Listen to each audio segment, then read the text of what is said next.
Hey, Shalom, Israel, you live, Israelite School of Universal Practical Knowledge. Priest and Captain Soccer will hold down the class from Memphis, Tennessee. All my brothers and sisters tuning in, if y'all can like and share the class, let everybody know we live. We're going to be getting started momentarily. All right.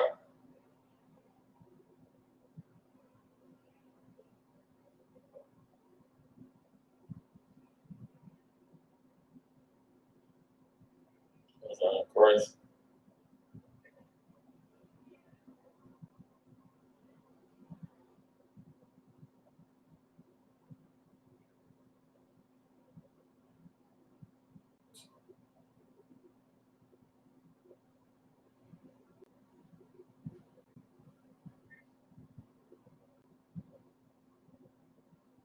All right. Shalom for all you brothers and sisters tuning in. Like I said, you live with the Israelite School of Universal Practical Knowledge. I'm Priest and Captain Soccer Wall, holding down the class live from Memphis, Tennessee. Every Tuesday, Wednesday, and Thursday, we have classes from 6 to 8 p.m. Central Standard Time. These classes are free to the public. We have a public school location here in Memphis, Tennessee. The address is 216 North Hollywood Street. For you brothers and sisters tuning in, if you got any family, loved ones, people you care about in the Memphis, Tennessee and surrounding areas that's in need of leadership, guidance, counsel, security, have those brothers and sisters get in contact with the Israelite School of UPK. Since 1969, we've been teaching so-called blacks, Latinos, and Native American Indians the truth according to the Bible. What is the truth? The truth is that so-called blacks, Latinos, and Native American Indians descend from the greatest people that have ever walked the face of the earth. The Bible identifies us as the lost 12 tribes of the nation of Israel. In the year 2021, there's nothing more important than for so-called blacks, Latinos, and Native Indians to learn the truth of who they are, where they come from, and what their purpose is on the earth. So when we have these classes throughout the week, the objective is for brothers and sisters to pick up the Bible, read it, and understand how to apply it to their lives. You understand? Contrary to what we've learned in Christianity and these other different religions, the Bible is not a book full of feel-good anecdotes. It's not a book full of good stories that make you feel good and give you a better outlook on life. The Bible is a book of instructions and a book of lessons of people who have come before us, who lived and either obeyed or disobeyed the words of God and the consequences that they suffered.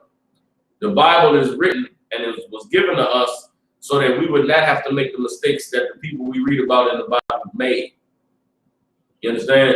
The Bible was given to us so that we could avoid some of the pitfalls, avoid some of the, traps that brothers and sisters have fallen to in the past by seeing how what they did and how it turned out for them, so that we could choose to do less by the Lord and not choose to be cursed. Everybody understands?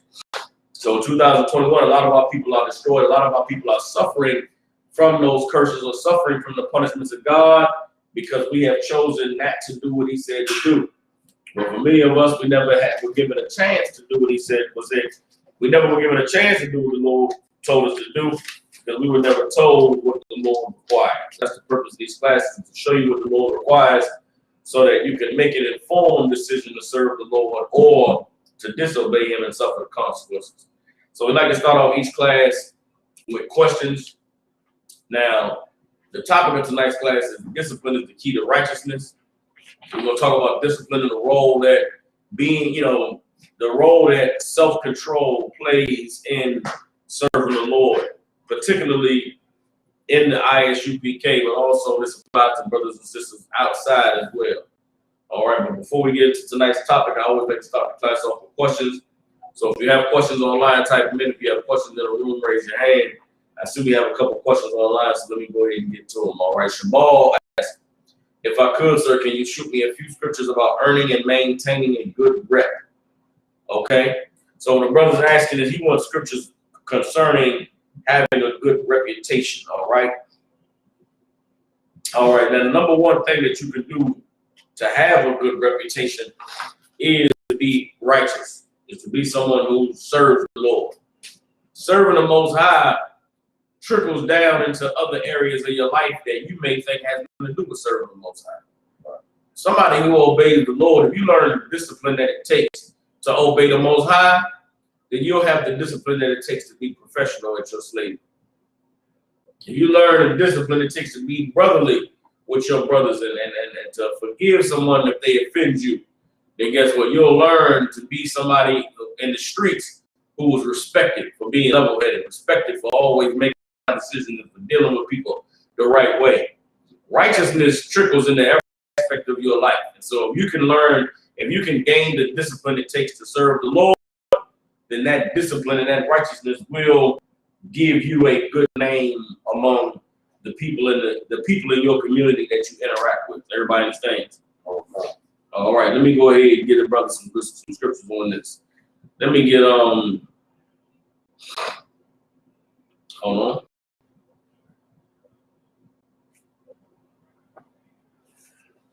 Get Proverbs chapter 22, verse 1.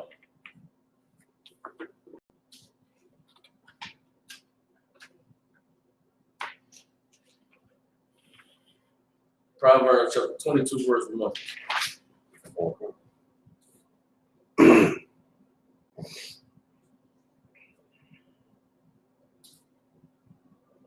You got it.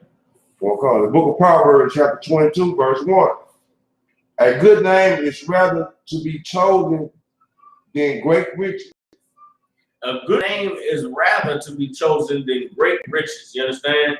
What is that saying? Again, the Bible, we got to understand the Bible is written by black men. So a lot of the times we read in the Bible, there's an inference of slang. What I mean by that is sometimes you read the Bible, you got to read between the lines. It's not literal the way white people speak, but it's the way black people speak. You understand? So again, let's read one more time and let's think of how black people talk. Go ahead. A good name is rather to be chosen than great riches. A good name is rather to be chosen than great riches. Now, white man would think that this good name is talking about being named Jonathan or being named Eric. This ain't talking about what your name is. Right. This ain't talking about a good name is better than having good riches. It ain't talking about being named, William or Bill or, Joe. You understand? They ain't talking about your name. This name is talking about your reputation, talking about how you're known. You understand? How does that relate to black people in slang? What do we say about in the streets? Somebody, man, he got a name out here, man. You know what I'm saying? His name ring bells. What does that mean? He got a reputation, man. You say his name, people already understand what you're talking about. You understand? That is how the Lord, this is saying it's better to have a good reputation than to be somebody that got money. You could be somebody that got money and don't have a good reputation. Somebody want to come rob you. Somebody want to come take what you got. But guess what? You got a good reputation. Guess what? People know you got a good reputation. You could be poor, you could be rich. People look out for you.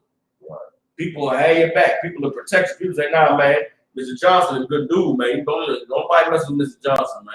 I don't give a damn what's going on. People in your community will defend you, will stand up for you if you got a good name. Having a good reputation is better than, riding on 20 inches. Having a good reputation is better than, stunting and balling and having all the jewelry. Having a good reputation is worth more than riches. So if you could choose between being wealthy and having a good name, the Bible is saying you would choose a good name over those riches. All right. Let's keep reading. Verse 2.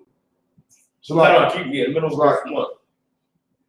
And living favor rather than silver and gold. Read it one more time. So like, and loving favor rather than silver and gold. Loving favor. This is directly connecting a good name to loving favor.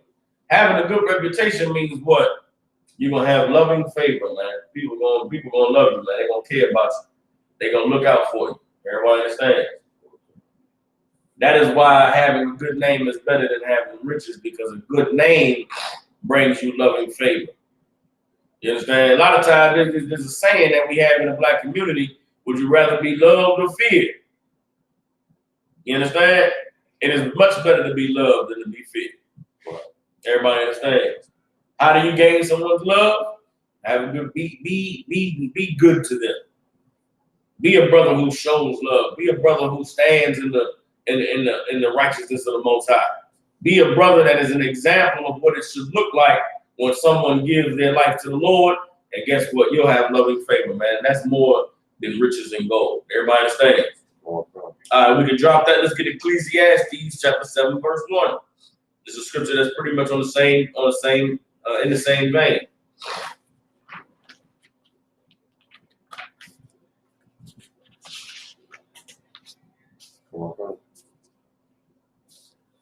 Go ahead, you got it. Ecclesiastes chapter 7, verse 1. A good name is better than precious ointment. A good name is better than precious ointment. Again, a good reputation, man. It's better than, than precious ointment. What does precious ointment do? It can heal wounds, get your skin looking shiny. You understand? Well, a good name is better than all of that. Keep reading. Come. And the day of death, than the day of one's birth. You understand? That goes into something else. And the day of one's death is better than the day of one's life. But a good name is better than precious ointment. Everybody understand? All right, we can drop that. Let me get okay, hold on.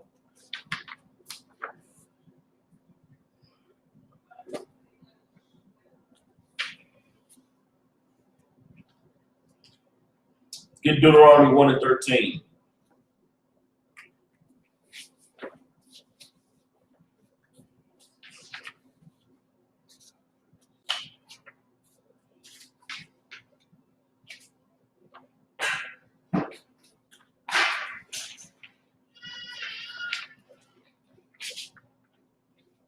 All right, go ahead.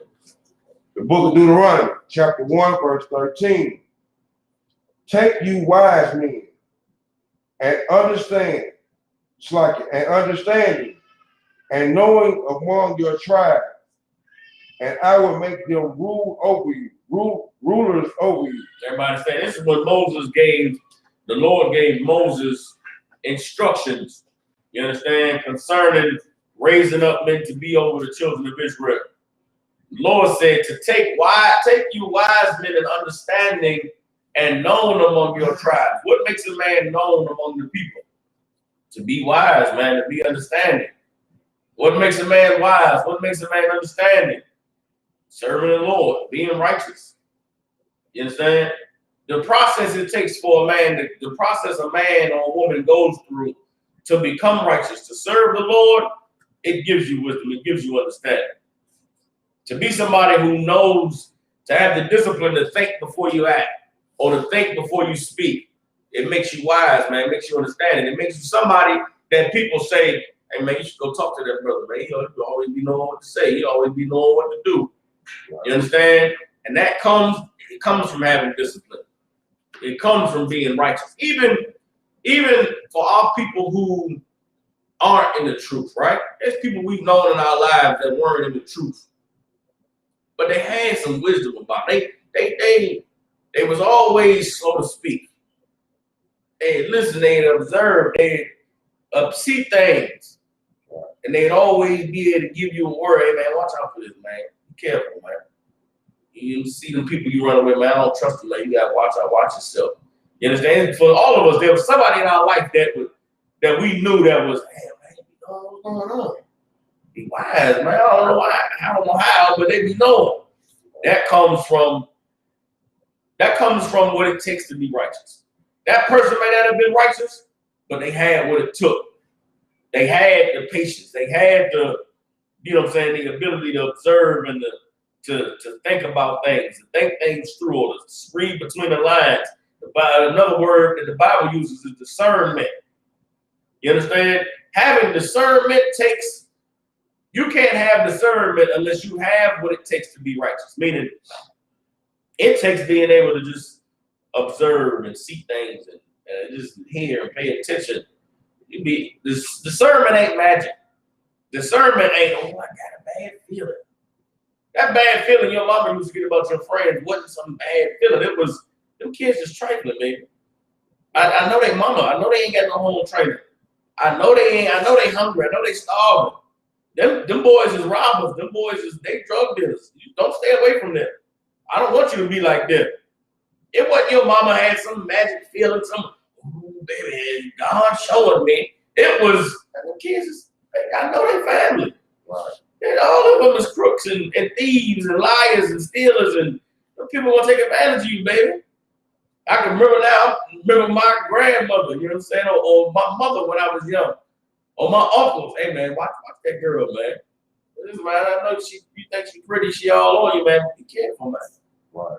That wasn't magic. They didn't have no magic. God wasn't in their ear whispering. It was, man, she's fast, man. Young fast home, man. That girl try to take advantage of you, get you for your money or get you set up or whatever. It was them observing, them just seeing what's going on, being slow to judgment, waiting, you know what I'm saying, seeing things, observing things, and then speaking wisdom. That what it takes to do that, if you apply it on the right-hand side to serve the Lord, you can it gives you a leg up in being able to serve the Lord. You understand? For those of us, all of us who are in here in the truth now, we had to have patience in order to be able to learn the truth. We had to have that thing in us to say, let me hear what these cats talking about, man. Let me see if they really about what they say they about. Then you come in here and your first few weeks in here, you might be like, man, why do cats think they act like that? Why they talk to people like that? Why they talk down like that? Why they, you know, I remember when I first came into the truth, you know what I'm saying? And coming into the school in DC, when you come into the class, you get aggressive pat down, you do everything all right. You ain't got no drugs or anything, you ain't got nothing on you, ain't got no weapons or nothing. And in my mind, I used to say to myself, nah, brother, this is Bible study class, man. Anybody coming in, why would I come with a gun to Bible study? I used to be like, I don't know why these cats are so rough, why they so militant, why they treat it like we're doing some gangster shit in here. But because I was patient, because I observed over time, I learned, okay, we doing a dangerous job, man. This thing that we doing, these words we saying, everybody ain't gonna agree with. Hell, what we saying is in direct opposition of the white man's government. Right. It's in direct opposition of the white man's status quo. So they might be sending agents in here. They might be sending informants. They might send somebody in here with a bag of dope just so they can kick down the door and say, oh, they selling drugs in the UPK. Right. So that's why they had the protections and systems in place. I remember when I first came into truth, but I was hearing some of the things about Christianity and, you know, in the UPK, we say everybody that's not in the UPK, all the men are homosexual. Right? Brother, you not in here, man. You live in some kind of horror. You live in some kind of weak, effeminate existence. Whether it's how you deal with women, whether it's how you look at brothers and sisters, whether it's your love for your oppressor. There's something about you that just ain't righteous. It ain't holy. It ain't manly. And I remember be like, man, why they talk about everybody bad like that? Until I was in the truth for a while, and all the cats I thought was gangsters in the world, I seen that they was really cowards. I seen that all that tough man stuff in the street was really, oh, you afraid. You scared to death. You understand? So in order for a brother or sister to come into the truth, it takes you having some discipline. It takes you having patience. It takes you learning to be wise and understanding. And having wisdom and understanding makes you known among the people. Everybody understands. It gives you a good reputation. All right? Let me see something.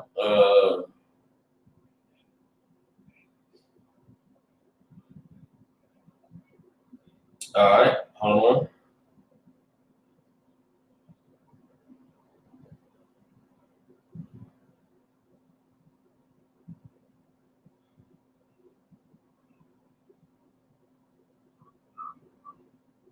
Hold on. Get 1 Kings 3 and 9. Hold on. Don't get there yet. Hold on.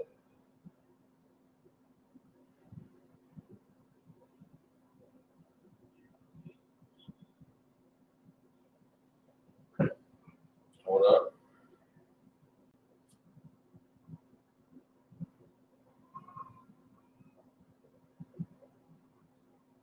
Let's get Ecclesiastes 8 and 5.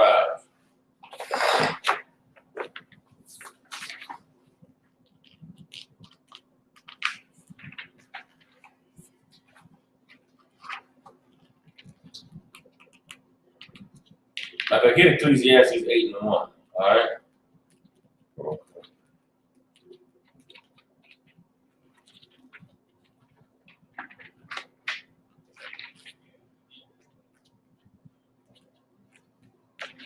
Really, this whole chapter might be good for you too, Shabal. Ecclesiastes, the 8th chapter, all right? Because a lot of this is concerning being a brother of a good reputation or having the rewards of righteousness when it comes to how you perceived or dealt with by people, all right? Go ahead, you got it. Come on. The book of Ecclesiastes, chapter 8, verse 1. Who is as the wise man, and who knows the interpretation of a thing? A man's wisdom maketh his face to shine, and the boldness of his face shall be changed. Everybody understand? Who is as the wise man? That's the question. And who knows the interpretation of the thing? Meaning what? Who is asking? Who is as the wise man? Meaning, who are the wise men? Who are the men that got understanding? Who are the men, you know what I'm saying, that we should learn from? Who knows the interpretation of the thing? Who's able to see something and say, oh man, this is why that happened. Or this is why that's going down. And there are people like that. There are people who people might not understand. And listen, right now in our community, in the Black, Hispanic, and Native Indian community, there's horrible things happening every day. The gentleman I had taught a class the other day, there was a building in Florida, right in Miami, that collapsed about a week ago.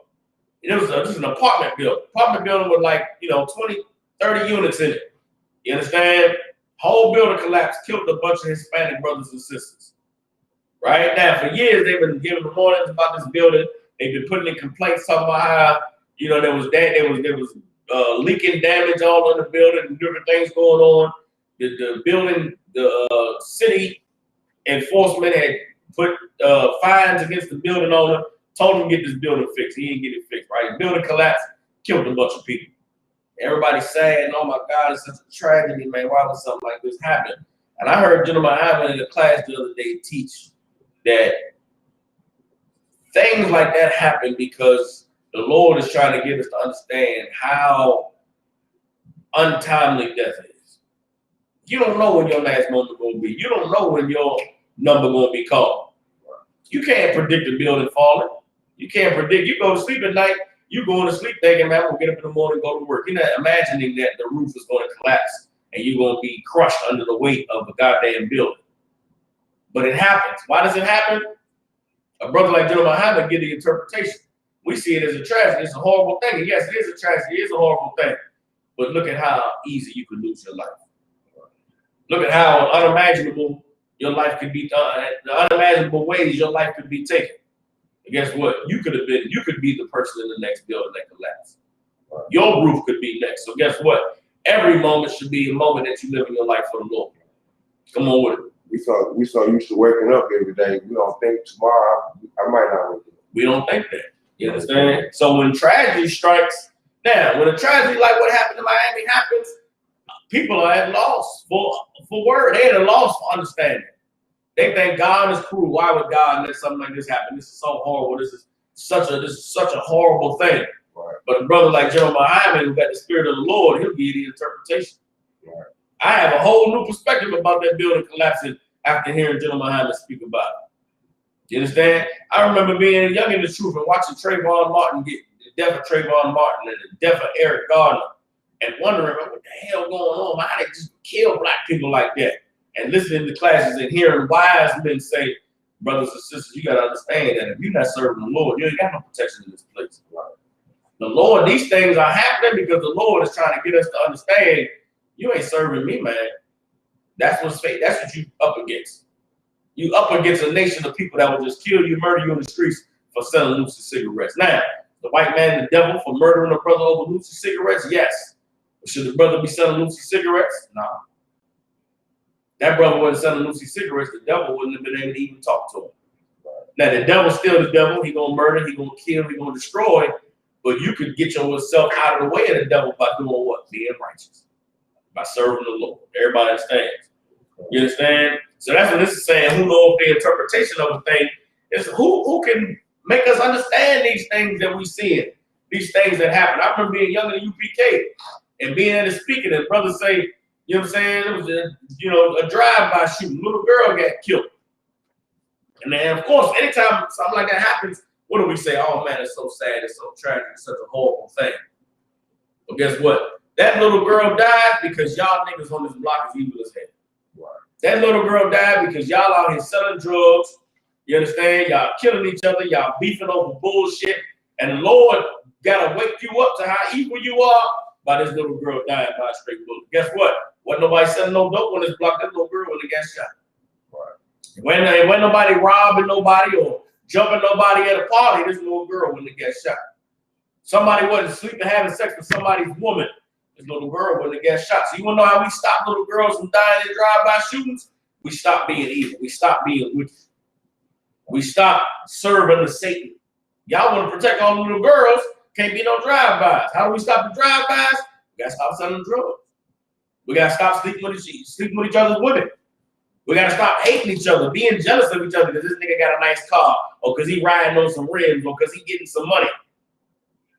You want to stop little girls from dying in the street, kids from getting shot by stray bullets, then you got to put away your evil, put away your wickedness. That's the interpretation. Why does people be in fear? Why they have to die? Why they have to lose their life? Because God trying to show y'all that y'all evil is there.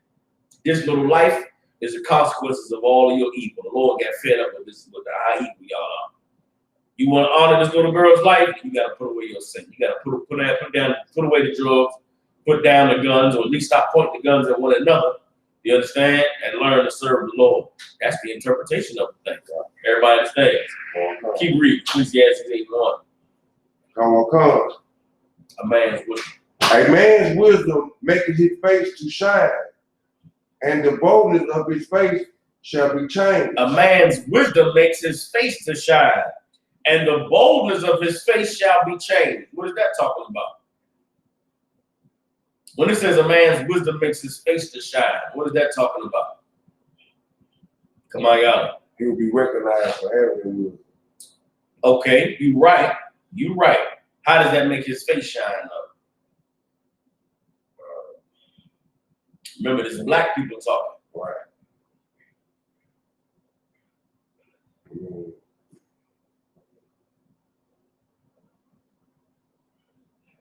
Right. Okay. Nah. Think about black people talking. Oh, he would be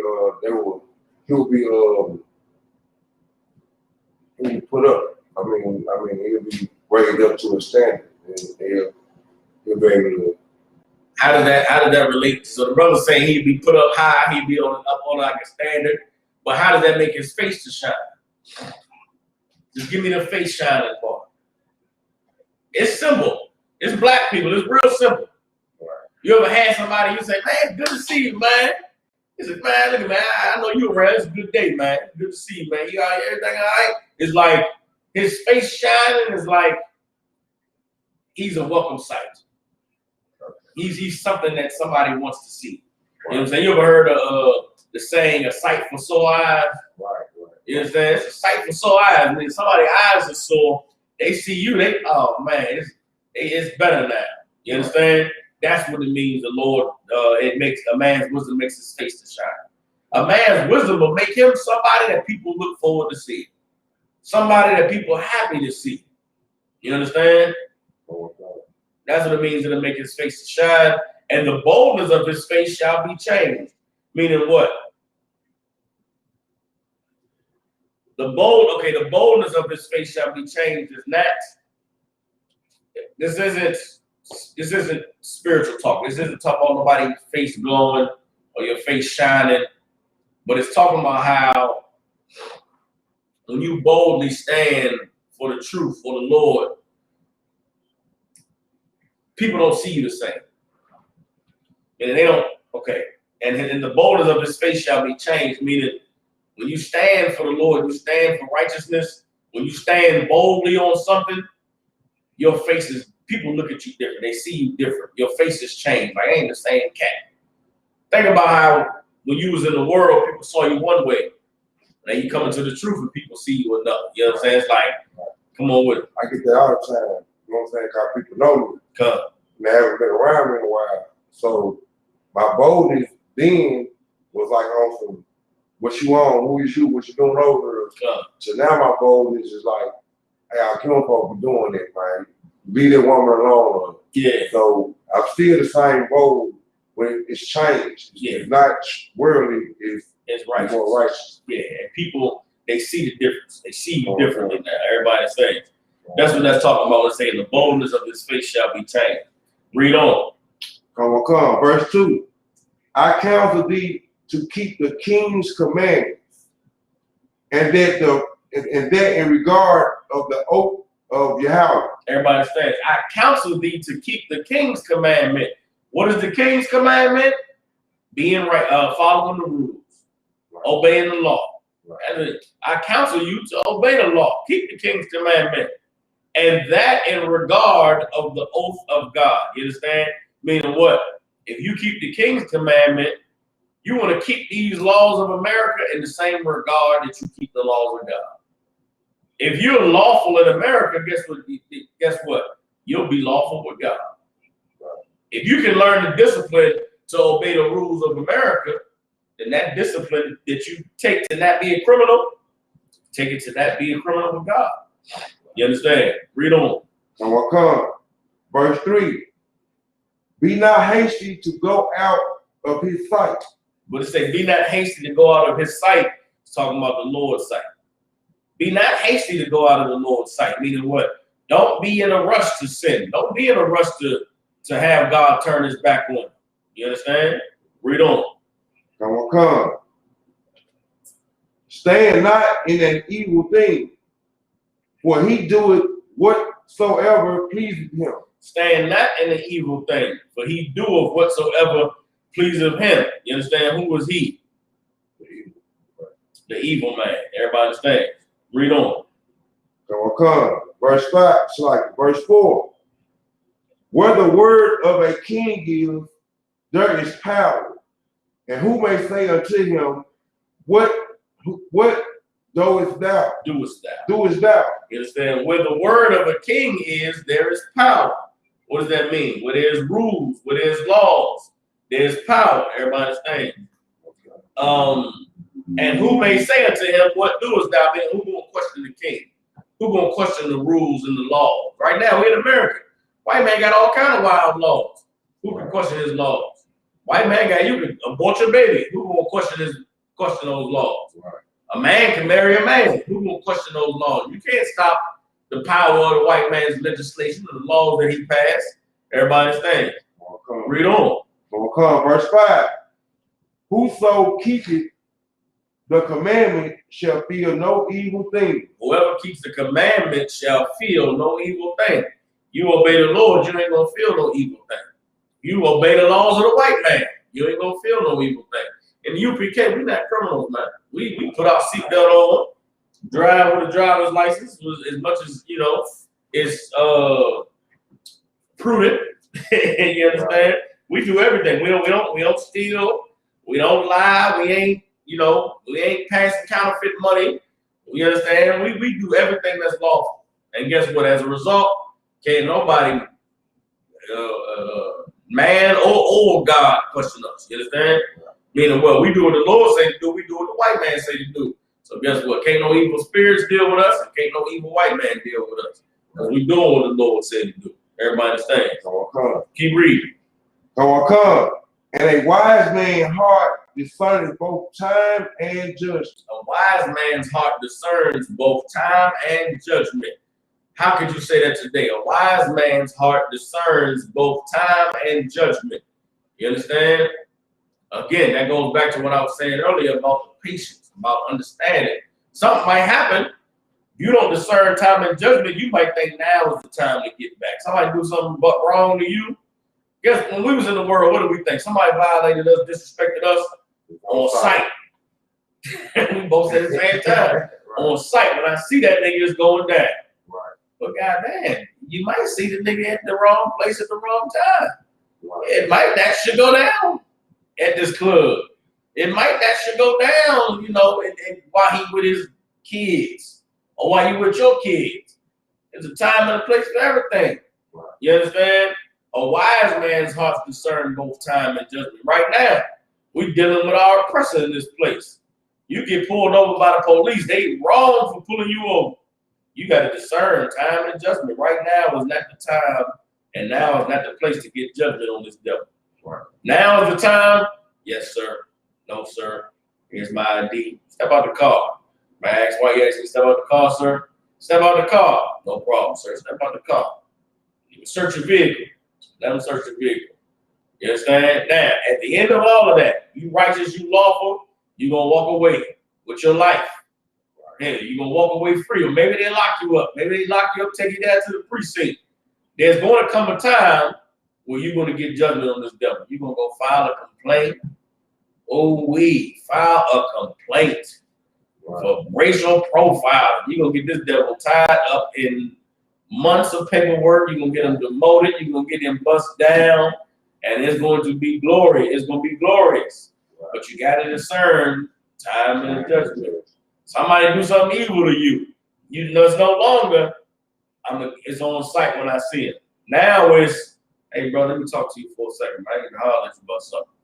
Pull him to the side, talk to him, let him know, hey, man, I heard this and that. Brother, this is how I'm offended by that, man. You know, I got a reputation out here. I'm this type of man. Brother Mike, hey, man, you know what, man? I was wrong for that, brother. I apologize, man. I appreciate you coming to me as a man and talking to me this and that. Now what? Now you've increased your name. Right. Now you've increased your reputation. Now you're even more respected than you were before. Right. You understand why? Because you were able to discern time and judgment. Everybody understands. Right. Keep reading. Come, verse 6. Shalaki, the book of Ecclesiastes, chapter 8, verse 6. Because to every purpose there is time and judgment. Therefore, the mystery of man is great upon him. Say it one more time, last line. Therefore, the misery of man is great upon him. Make sure you hit that word. You understand? Because to every purpose there is time and judgment. Meaning what? There's a time and a place for everything to be dealt with. It's the same, because there's a time and a place for everything to be dealt with, the misery of man is great upon him. Meaning what? What is the misery? What is misery? What's the definition of misery? That's a strong word to use right there. Now, a lot of people may have an idea what misery is. You might say pain, suffering, right? But let's get the dictionary. Could have just said pain, the pain of man. Could have said the hurt. But let's get it. Use the word misery. Let's get misery. All right. Now this is that's why this is a great definition. The Merriam-Webster dictionary definition of misery says a state of suffering and want that is the result of poverty or affliction. Everybody understand? A state of suffering and want that is the result of poverty or affliction. So again, Ecclesiastes 8 and 6 it says, for he know, 8 and 6, because to every purpose there is time and judgment, therefore the misery of man is great upon him. Talking about the suffering for want of judgment, for want of when is not going to be dealt with for this. Imagine somebody, think of people who do dirt, and they know that that dirt won't come back. Guess how do they live? They live stressful all the time. I said, man, that's coming to the truth, man. A lot of brothers look at us in the truth, and for those of you in the truth, you may have, I know I got this a lot. I don't know a lot of y'all got it. You come into the truth, you start to gain weight. People say, damn, man, you getting big, man, you eating good. And a lot of brothers don't understand why they gain weight when they come into the truth. You gain so much weight when you come into the truth because when you start to put on righteousness and you live righteously, you're no longer stressing about all the horrible things you're doing anymore. Right. You living in the streets, that life in the streets is a stressful life. You understand? Brothers and sisters smoking weed to alleviate their stress, period. That's why they're getting high. I don't care what anybody say. The only reason why you're getting high is to relieve your stress. Getting high is like, taking headache medicine. It's like, it's like you have a backache and you put that damn hot and cold patch on your back. It takes away the pain. Weed does that for stress. Stressed out, got bills due, wondering what's going on with these kids, man. And I don't know if my girl, she down with me, man. These niggas I'm rolling with, I don't know if they really, they love me or not. I don't like how nigga looked at me funny. You get high, all of that just kind of mellows out. It's like, man, fuck it, man, fuck this. Yeah, these kids will be all right. Man, that bitch leave, she leave, man. Weed takes the stress away. You understand? Why are we so stressed out? Because we live in so wrong. Because there's so much evil around us. We don't know how to deal with it. We don't know how to address it. We don't know how to get rid of it. So we just get high to not think about it. We just get high to not feel the pain, to not worry anymore. You understand? That life in the streets is completely stressful. You completely on edge at all times. You coming to the truth, man. I'm doing what the Lord said to do. You start to not be on edge so much. Coming into the truth is like coming into the truth after living in the streets is like a soldier coming home from war.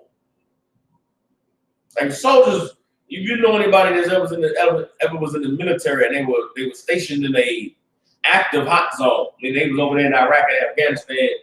They'll tell you that every day, every day they was on edge. Because this motherfucker in this ninja suit, I don't know if he's got a bomb under that dress. I don't know if he's coming in peace. I don't know if he's with the enemies. Riding on the damn truck, going through them villages in the middle of the desert. You don't know if somebody gonna pop out, if there's mines in the road. So guess what them soldiers are always doing? They always at full tilt. Adrenaline always pumping. Always, on the look, on alert. But that's life in the streets. You're always looking over your shoulders, always looking at your homies, looking at niggas, car ride by. You see, you know that car? I don't know that car. That ain't that one. And then don't let the niggas spin the block. Don't let that could be somebody auntie just looking for the house. Don't let them circle that block twice out. Everybody with a gun on the porch and got their gun out cocked. Hey man, hit the block one more time, man. We let this old bitch have it. We don't know who laying in the back seat, what's going on. This Volkswagen got to get lit up. That's life in the street. I remember that. I remember being on the block, and we chilling. But these niggas are completely insane about what car stop at the light at the corner. They completely, hey man, hey, get the chopper, man. I'm just hanging out. Niggas say to another nigga, hey man, get the chopper. And the nigga standing down on the porch and he reached in a bush and pulled an AK-47 out the bush.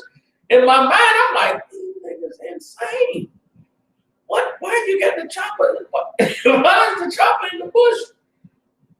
But that's the life they were living. Completely stressed out, completely full of danger at every turn, ready for it to go bad, go left. You know what I'm saying? No rest, no sleep. Niggas sleeping with a gun under the pillow. They can't even have sex with them niggas. I remember arguing with niggas about having sex with no clothes on. Niggas, but I can't take my clothes off, man. Nigga might bust it. Yo, bitch might try to set me up. I'm thinking like, dang, you can't even enjoy the sex because in the back of your mind, nigga gonna bust through the door. That's rough. Nigga can't even take his clothes off. Nigga just, I remember having a full-out argument about not being able to take your clothes off during sex. Niggas like, nah, man, hell nah, man, get me set up. Let the bitch get my. I'm like, in my mind, I'm like, man, I ain't got these problems. I ain't got the word. This is before the truth. I'm talking about this. I'm in the world, but I'm never thinking like, I get done. As soon as we get done, a nigga might run in here. Man, I was just green, or maybe I was just not living that horrible life in the streets. But it was cats that couldn't even enjoy sex because bitch could be setting me up. You come to the truth, man, and all that goes away. Guess what? Now you relax. Now you get a good night's sleep. You get you a woman that you can take your clothes off and have sex with. Hell, lady ain't go to sleep after this done. You ain't got to worry about nothing. That allow a man to now you eat and your body is relaxed. That's how you put weight on, man. You ain't living that evil life anymore. Everybody understands. Ecclesiastes 8:6. Because to every purpose there is time and judgment, therefore the misery of man is great upon him. You living a wicked life and you never knowing when the return of your evil deeds are going to hit you. That's why you live a stressful life. Everybody understands. Read verse 7. For he knoweth not that which shall be. For who can tell him when it shall be? You understand? For he knows not that what shall be, meaning he don't know what the future holds. He don't know when his time is coming. He don't know when he gonna be the one that's caught slipping or caught loafing is a word we use back in DC. You don't get caught loafing. You understand? He don't know when his time is gonna come. You understand? Read on. Come. Verse 8. There is no man that have power over the spirit to retain the spirit. Neither have he power in the day of death. And there is no discharge in that war. Neither shall wickedness deliver those that are given to it. Everybody understands. There's nobody that has power over the spirit to retain the spirit. Neither does a man have power in the day of death. There is no discharge in that war, meaning what? There's no winning in that war. Death always going to win. Everybody understands. Neither shall wickedness deliver those that are given to it. Wickedness is not going to deliver a man that lives by it. You live by it, you die by it. That's what this Bible scriptures are saying. Everybody understands. All right, so that's it on that. Shabal, let me know if there's enough scriptures for you on having a good reputation and what it means to have a good reputation and how to obtain a good reputation. All right.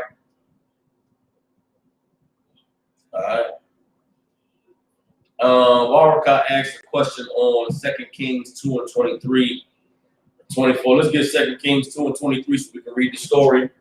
She wants to know, is this a warning from the Most High when someone speaks to you of the Lord? Should they expect swift judgment? We'll get that in a second. To actually get the answer of the sister's question, we're going to stay here in Ecclesiastes 8 and verse 10. All right? Or we'll get Ecclesiastes. We're going to get Ecclesiastes 8 9. Give me 1 second. I need to get the tissue paper.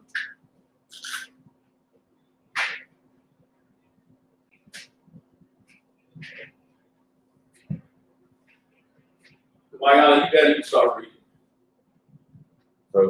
You can start reading. 1 Kings 2 and 23. Okay. The book of 1 Kings, chapter 2, verse 23. Then King Solomon swore by the Lord, saying, God do so to me, and more also. No, 2 Kings 2 and 23. That's right. The book of 2 Kings, chapter 2, verse 23.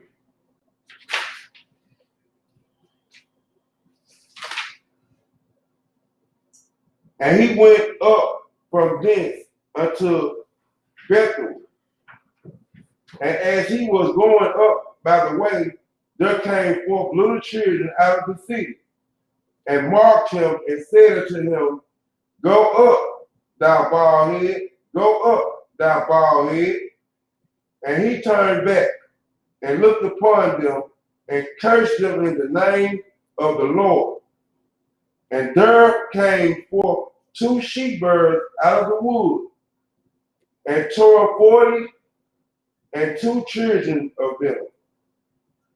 And he went from thence to Mount Carmel, and from thence he returned to Samaria. Samaria. All right, so this is talking about the prophet Elijah. I believe it's Elijah or Elisha. Look up in the chapter of y'all get me for sure. Prophet Elijah or Elisha, he was traveling through the land.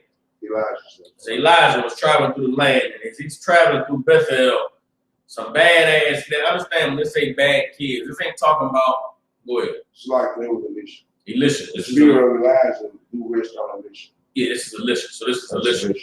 Right? So this is Elisha traveling, going to Bethel.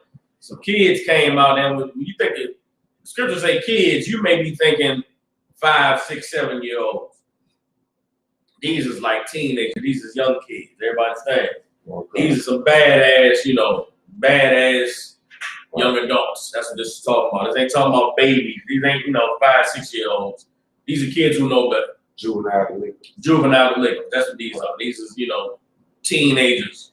Everybody understands. Or preteens. Young, not babies, but not men either. Everybody understands.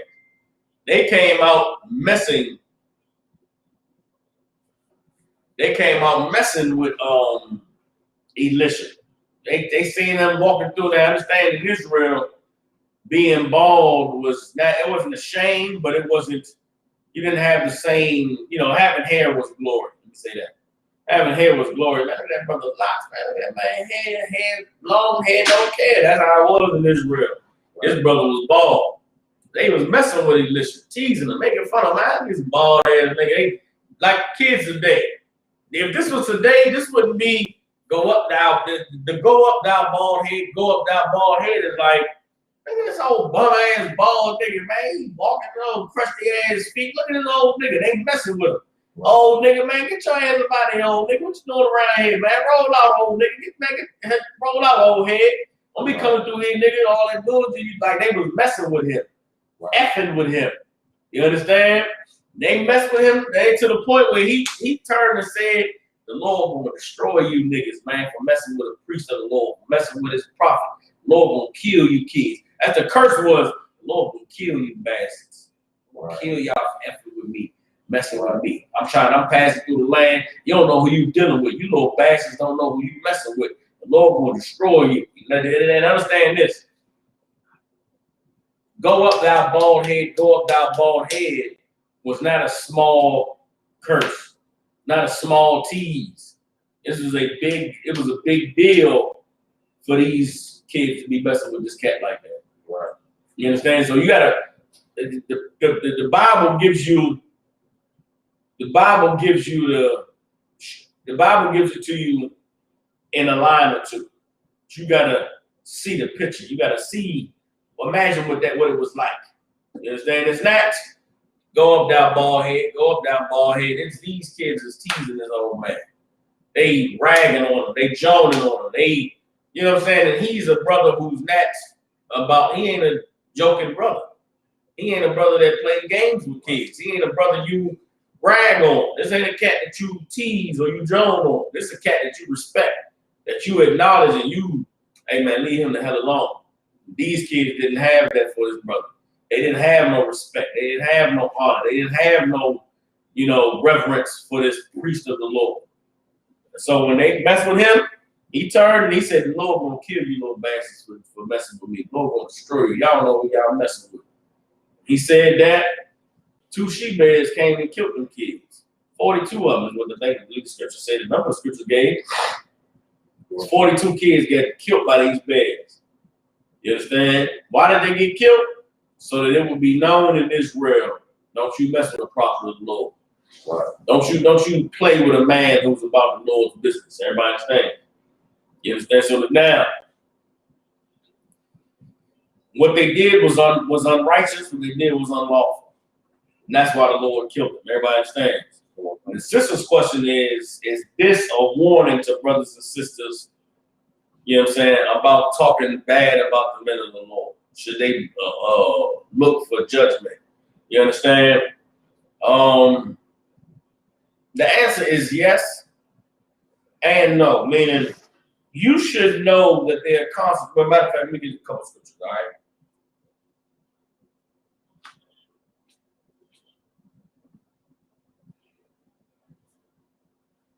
Let's get Matthew chapter 12, verse 36.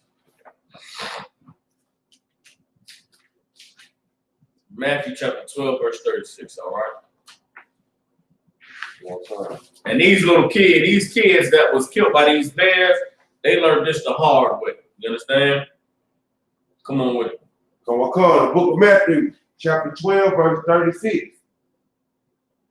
But I say unto you that every idle word that man shall speak, they shall give account thereof in the day of judgment. Everybody understands. Every idle word that man shall speak, they shall give account thereof in the day of judgment. There is nothing that a man says that he won't have to answer for. Everybody understands. These kids, they did what they did to Elisha. They said what they said to Elisha. They had to answer for it. They answered for it, and them bears coming and mauling them. Everybody understands. So don't think that you can say anything you want and you won't get dealt with on it. Don't think you can just say anything you want and there's no consequences and repercussions, because there are consequences and repercussions. 12:36. You understand? But how and when that judgment is handed out, like we just read in Ecclesiastes 8, time and judgment is reserved for the Lord. You understand? The Most High is the one that determines when somebody's going to eat their words. All right? Now, I want to get Ecclesiastes 8 and 11. All right? Ecclesiastes 8 and 11.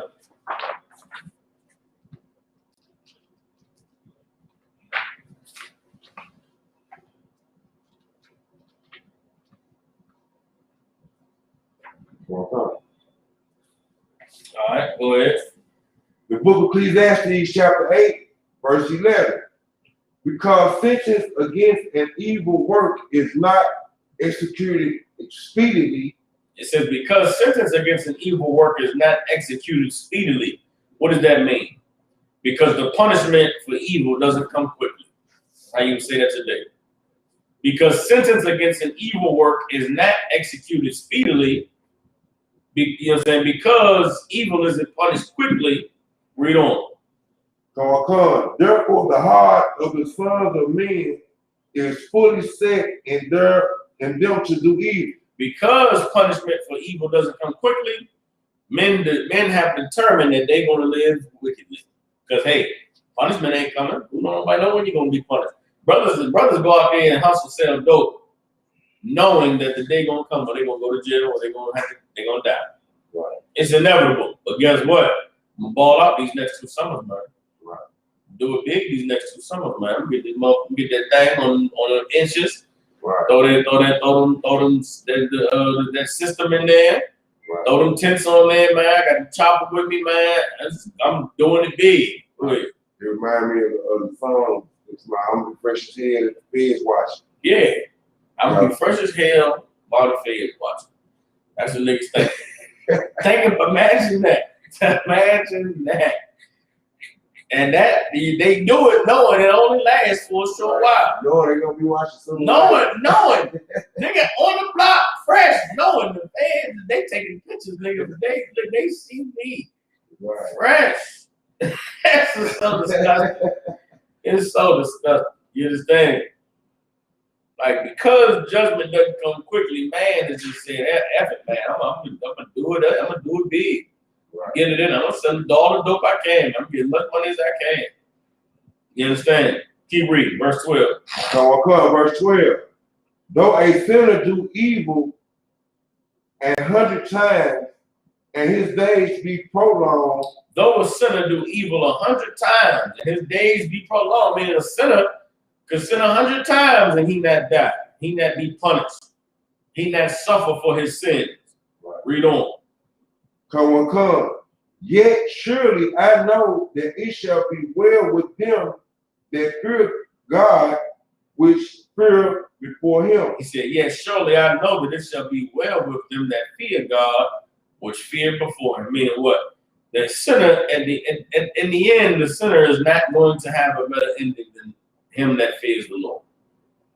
Right. That sinner sinned 100 times and nothing happened to him. But something's going to happen to him.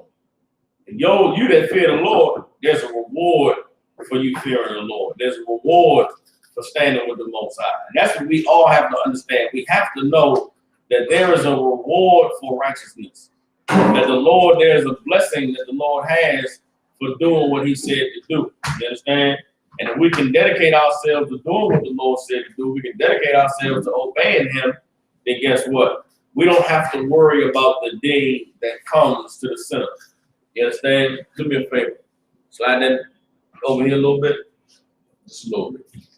A little bit more. That's good. Perfect. You know what I'm saying? So this is saying that even though judgment against the evil works doesn't come quickly, you know that it's going to come. And that's why you should choose to serve the Lord, because when you serve the Lord, you ain't got to worry about punishment coming because you're doing what's right. Everybody understand? All right, so Sister Walker answered her question. All right, any other questions in the class? Shalom, sis. How you doing? All right, so there's no other questions in the class. I want to go into, well, we kind of went into it tonight with the question the brother asked about having a good reputation. We talked about discipline being the key to righteousness. You understand? And discipline is paramount in every aspect of life. Everybody understands.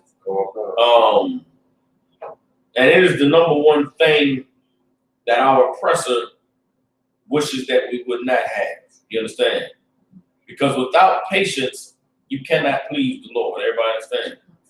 Give me Luke chapter 21, verse 19.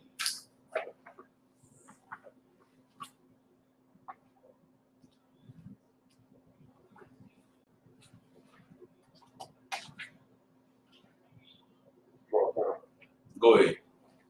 The book of Luke, chapter 21, verse 19. And your patience possesses ye your soul. In your patience possess ye your soul. Everybody understands. What is that talking about?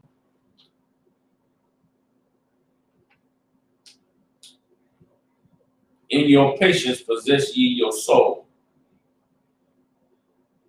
Sis.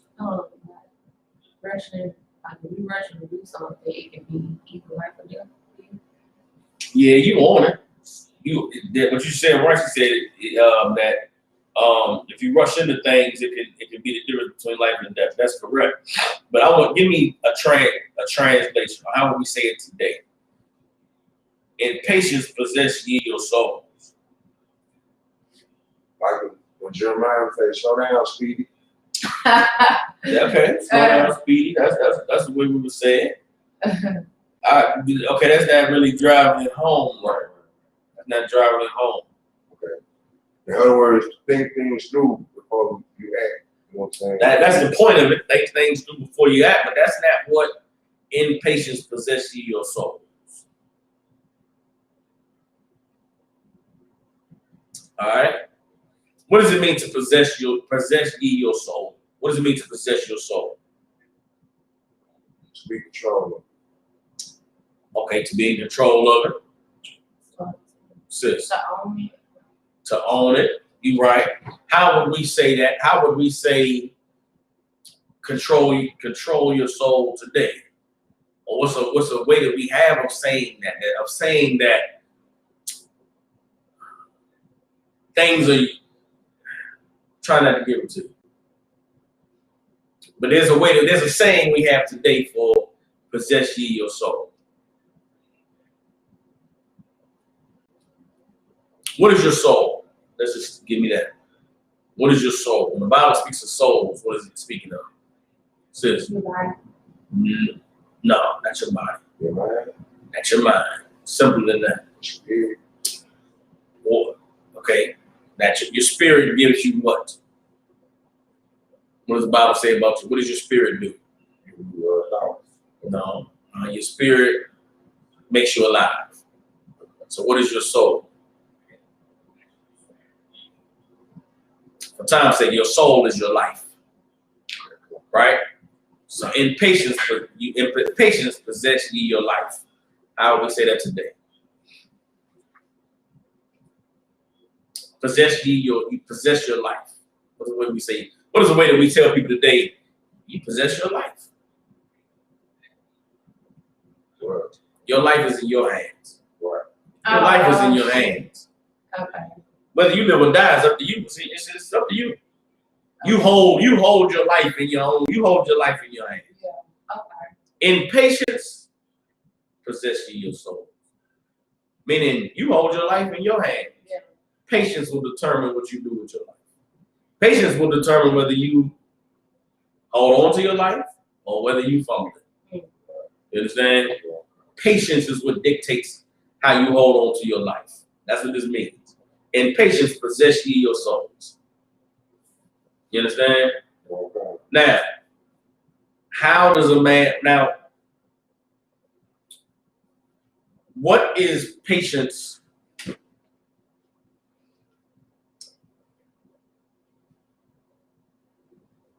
What's the word?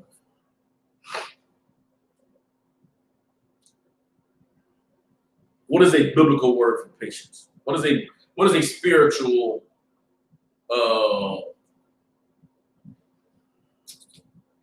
the Bible speaks a lot about patience, but it doesn't call it patience. There's another word the Bible has for patience.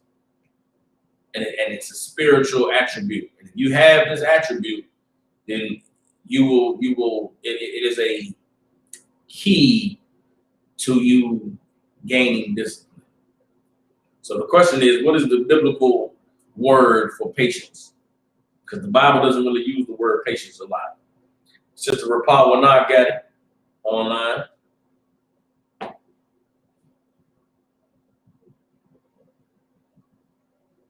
And I say this because patience only appears in the New Testament. The word patience is only in the New Testament. But there's a biblical word, a Hebrew word, Old Testament word for patience that is very, very paramount if you're going to gain discipline.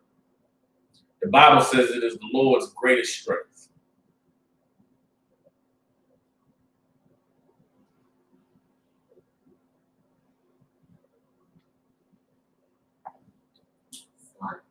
Come on with it. Obedience.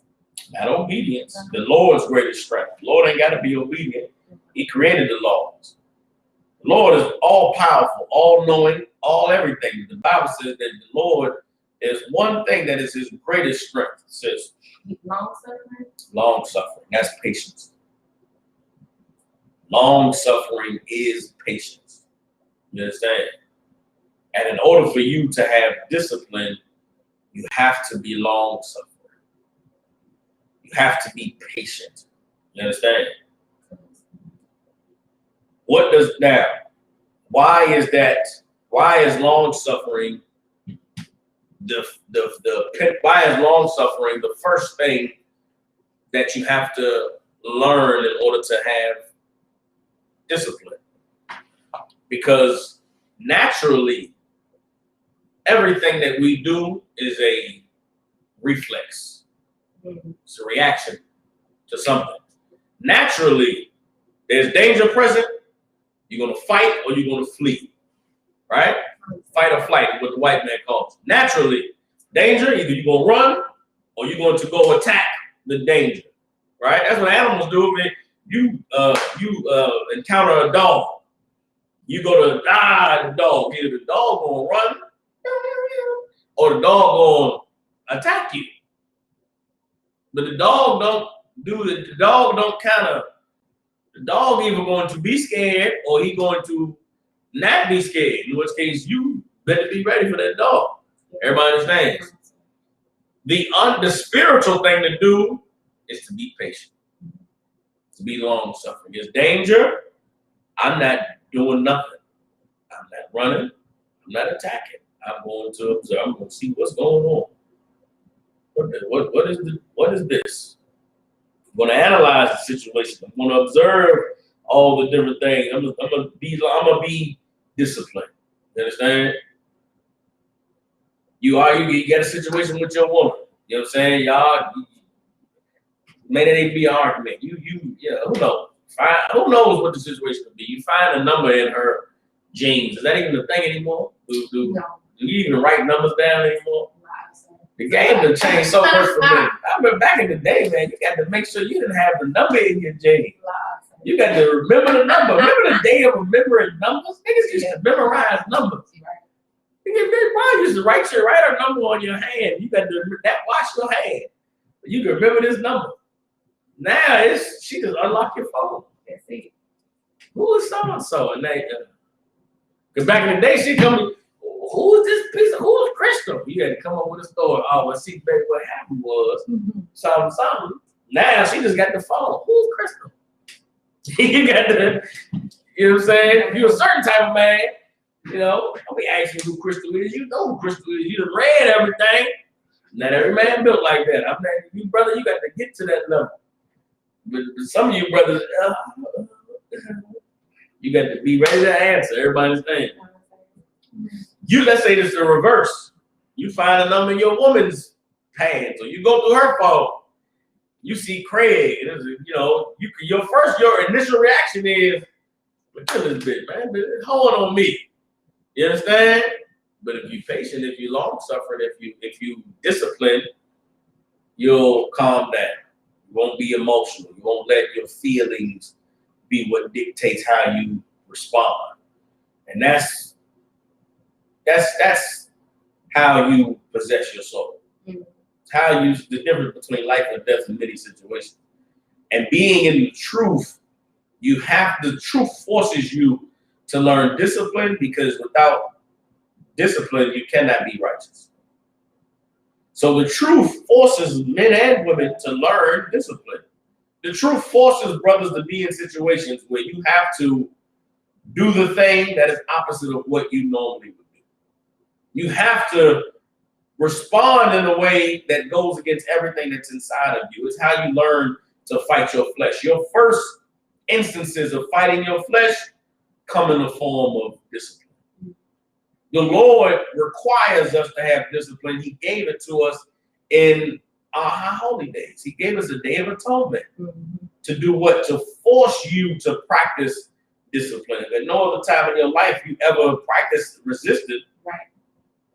The day of atonement, the Lord forced you once a year to practice resistance. Right. You understand? So long suffering and discipline is the key to unlocking long suffering. And long suffering is the key to righteousness, because you cannot be righteous without the ability to endure, without the ability to go through things that are difficult and not respond naturally. Everybody understand? All right, so let's get into some scriptures now concerning concerning discipline, starting with long suffering. Everybody understand? All right, let's get Numbers chapter 14, verse 18. All right.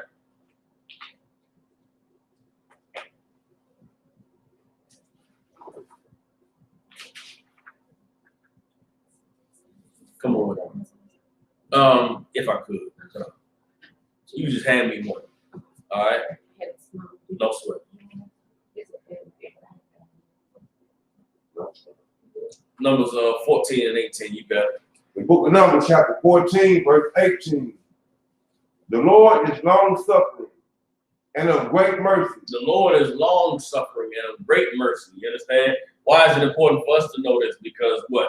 Knowing how the Lord, the scripture says, to be like the Lord. Everybody understand? Christ said, be perfect, even as your Father which is in heaven is perfect.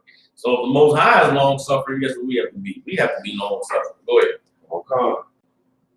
Forgiving iniquity and transgression, and by no means clearing the guilty. Hold on. The Lord forgives iniquity and transgression. What does the Lord require of us? What do we say in the Lord's Prayer in the class every day? Forgives us our debts as we forgive our debtors. Right. You understand? Right. That's law. a requirement. The Lord requires us to be long suffering. Keep reading. Come. Visiting the iniquity of the fathers upon the children unto the third and fourth generation. The Lord is long suffering. You do something wrong, the Lord in past times would wait 3 or 4 generations for you to get it right. He wouldn't punish the children, wouldn't punish the grandchildren, wouldn't punish the great-grandchildren. We get them great-grandchildren because they ain't get it right in 4 generations. Everybody understand? That's the Most High, all right? Let's drop that. Let me get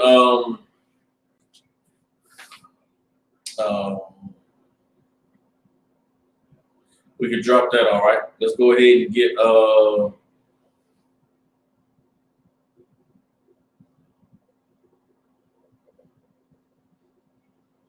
First Peter chapter 4. No, hold on. First Peter chapter 4, verse 12.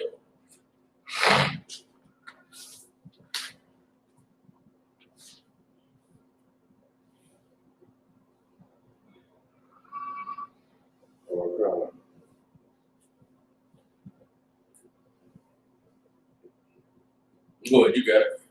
This is the book of 1 Peter chapter 4, verse 12. Beloved, think it not strange concerning the fiery trial which is to try you. Yeah, you got it. And as though some strange things happen unto you. But rejoice. No, you got it. Keep going. Okay. But rejoice, inasmuch as ye are partakers of Christ's suffering, that when his glory shall be revealed, ye may be glad also with exceeding joy. Everybody understands. Beloved, think it not strange concerning the fiery trial which is to try you. Meaning what? Don't think it's strange when hard times come. Don't think it's strange when you feel the fire. Right. You understand? Why?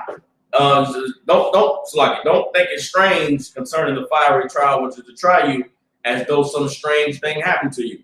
Understand that fiery trial ain't some strange thing. That's part of the process. That's part of coming into the truth. Right. You understand? Those hard times when the heat is on, when the pressure is high, that's part of becoming righteous. That's part of serving the Lord. And when that fiery trial comes, guess what you're going to have? You're going to have some discipline. You're going to have the ability to endure the suffering. You're going to have to be able to endure the fire. You understand? Why? Reading on, it says, but rejoice. Be happy when the hard times come. Rejoice. Be thankful when you get tried with stress, when you get tried with worries about bills, when you get tried about, oh man, I lost this job. Those things should cause you to say, you know what? The Lord has given me an opportunity to prove myself. The Lord has given me a chance to show him that I'm worthy. Why? Because we all suffer these fiery trials. We all have to face these tough times. You understand?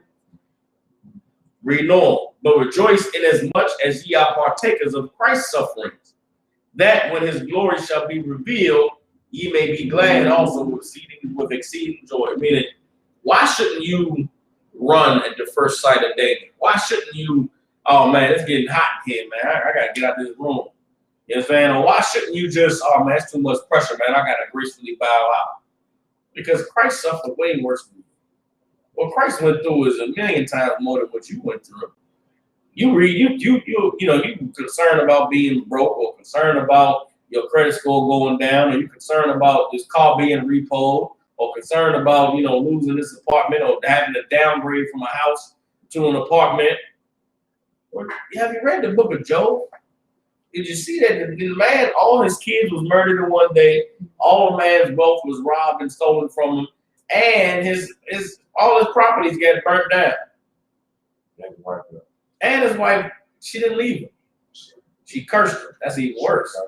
A bitch leaving, you could suffer a bitch leaving. Mm-hmm. Imagine a bitch standing there saying, you ain't shit. You still want to fight and serve God, nigga. You ain't shit. You curse God. You still got some integrity, nigga. Yeah. You still trying to stay. You You standing strong, nigga. Curse God and die. Then the bitch sit right there with you. That's worse. I'd rather the bitch leave. Right. Joe woman ain't leave. Joe bitch sat right there. You curse God and die, nigga. You still fighting? You ain't shit. I knew all that serving God, Jesus, and righteousness you was talking about. Look at you now, nigga. Now we ain't get you. We gave up Christmas for this. We gave up Thanksgiving for this. We should call my mama. Get my mama and then folks at the church get us some money. And then the bitch come give me a kiss. Right. Make love to me. You like, bitch, what? That's touching you. That's worse. And that's women. That's cool. Women know how to, but brother, you ain't shit, you ain't nothing, your penis is little, and then 2 hours later, you don't have to give me no affection. What are you talking about? You're not here 2 hours ago? Salakia. You know what I'm saying? That's what Job's woman did. Like, man, no, but the point is, your situation ain't worse than Job's. I don't care what you and your woman going through. It ain't worse than Job's wife. I don't care how poor you are. You ain't poorer than Job. You understand? There's brothers and sisters right now with this COVID. There's brothers and sisters all across the nation being tried with different trials. Whatever your trial is, it could be worse. Thank the Lord. We're living in a time of medicine. Hey, once was a time you break a leg out, that's it.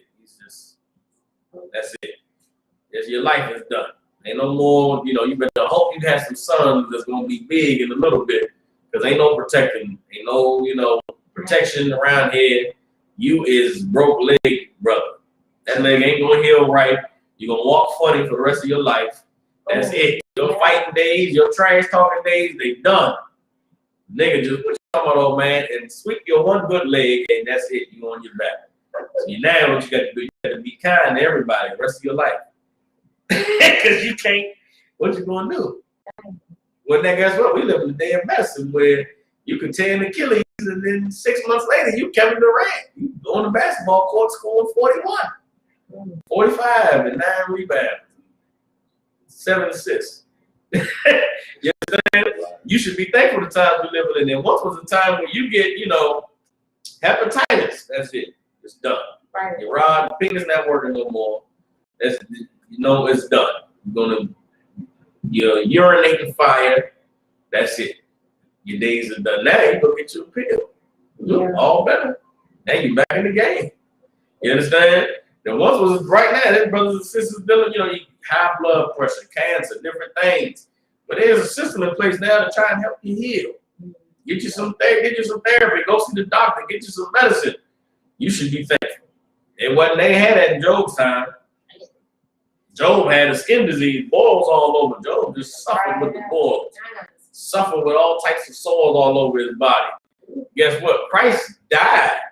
They beat that man, put a crown of thorns on his head. We go to camp. People say, oh, y'all niggas, y'all get a job. I remember in D.C., man. It used to be rough. Get a job in D.C., going to camp. This goes back to what the sister said about the question she asked about Alicia. We used to go to camp in D.C. It was mandatory every week. You had to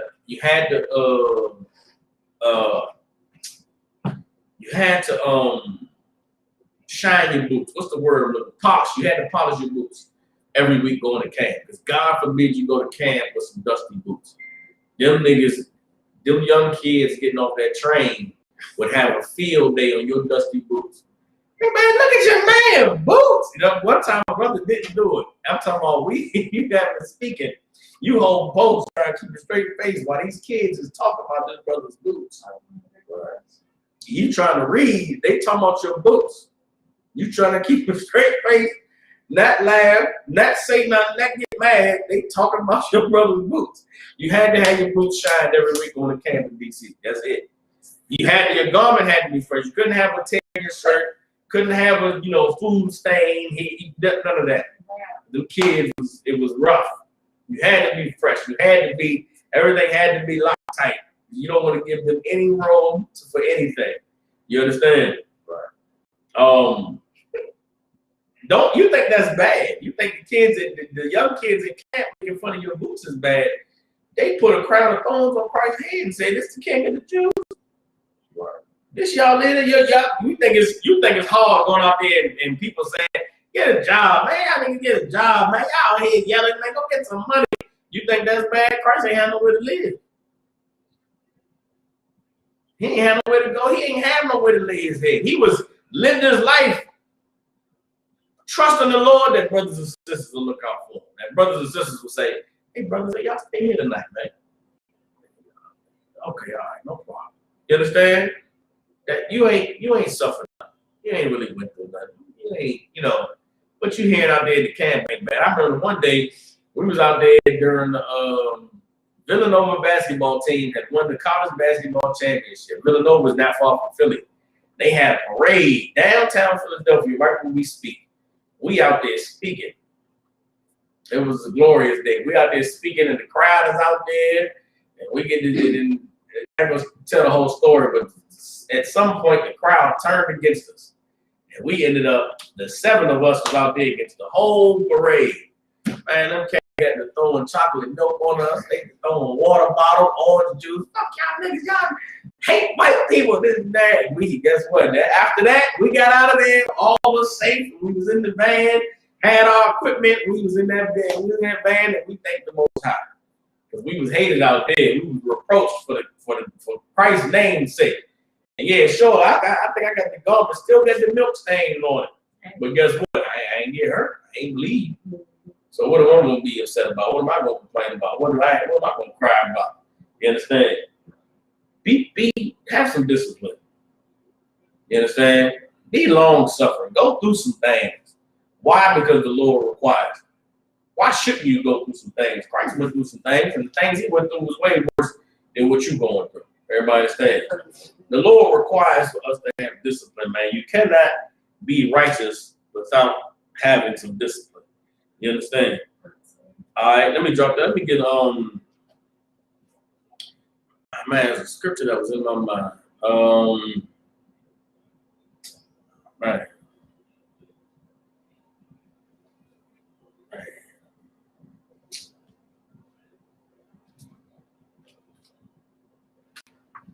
Hey. Oh.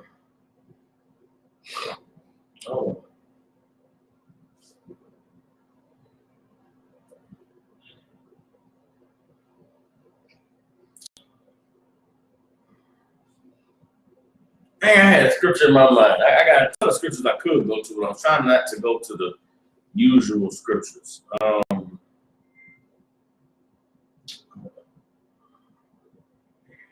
Let's get 2 Timothy chapter 2, verse 3. All right.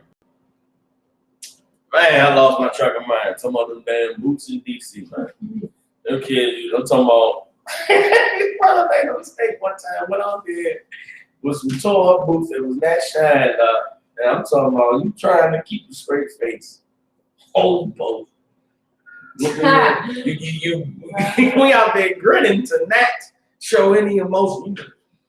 Making fun of the brother boots. You just keep your face shut. I remember after the camp, it was brothers name. Y'all see why we tell you to shine your boots. These kids is relentless out there. You understand? Man, I cannot remember the scripture that I was going to go to next.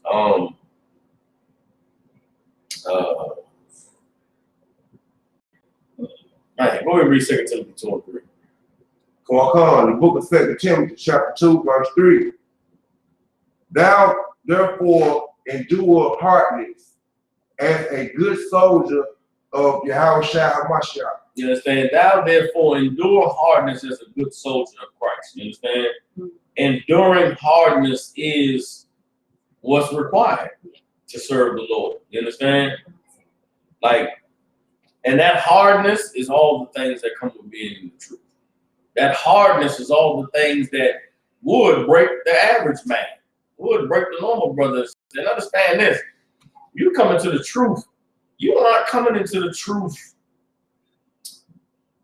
for life to get easier. You're coming into the truth to prove that you deserve the blessings of the kingdom. Everybody understand? People have a perception of, That's the evil of the Christian church. The evil of the Christian church is that people have a perception that God owes them something. God doesn't owe you anything. You owe God everything. God had already gave you life. He didn't already, he's given us everything. He gave us life. We're here. We exist. God did his job. To repay God, he requires some obedience. Do what I say to do. Everything that comes after that, it's you proving yourself. The trade-off for giving you life is you obey God. Now, whatever God adds on top of that, you got to prove that you deserve for him to keep giving you life. Obedience is what keeps you alive. So if your woman leaving you challenges that obedience, then you got to suffer your woman leaving you.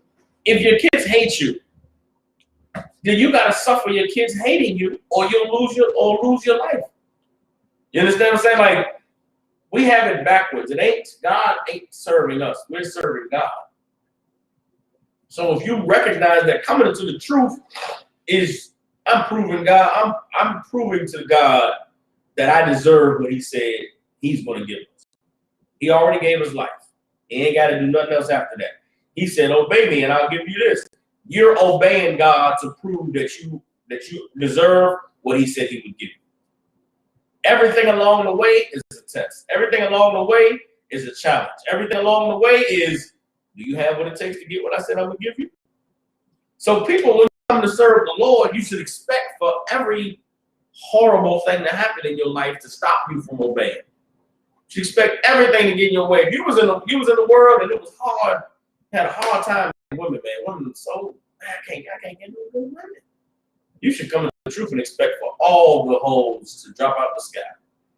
All the holes to now be appearing before you, promising to be everything you ever wanted a woman to be. So then what? So they can give you the world? So they can give you everything? No. So that they can be a challenge in the way of you serving the Lord. So you should examine every woman.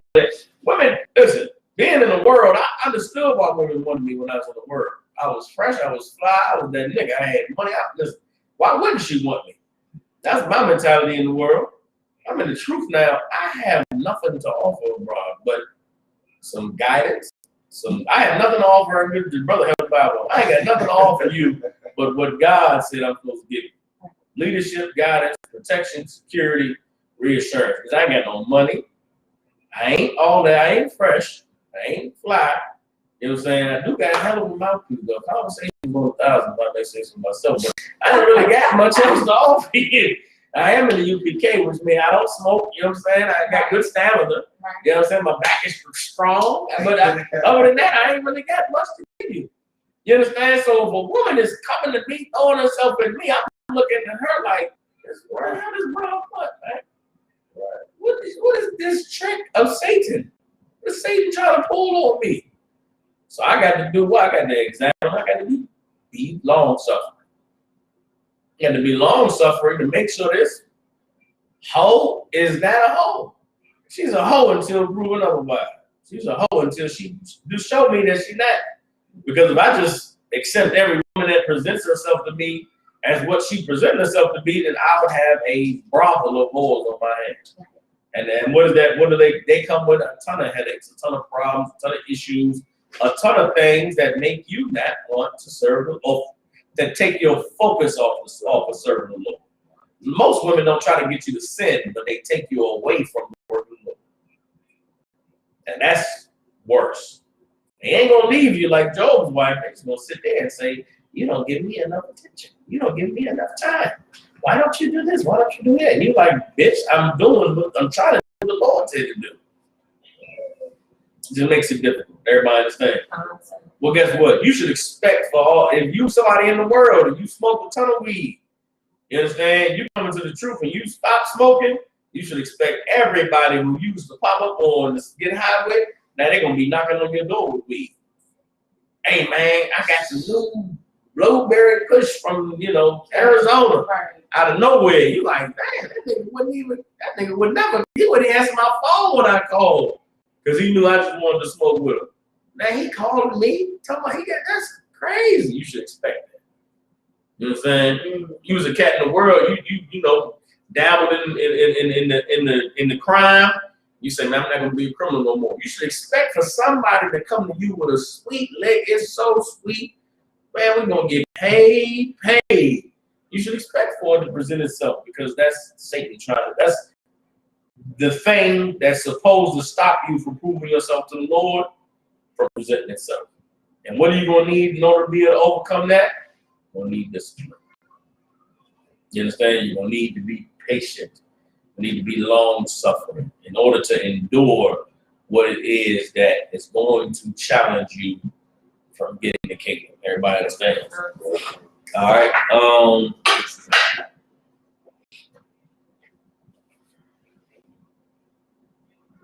Let's get 2 Timothy chapter 3, verse 10.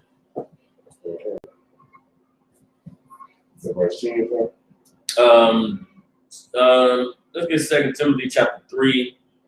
I'm going to start at verse 1. I'll read it, and we'll come on down. This is important for brothers and sisters, especially those of you in the truth that have been in the truth.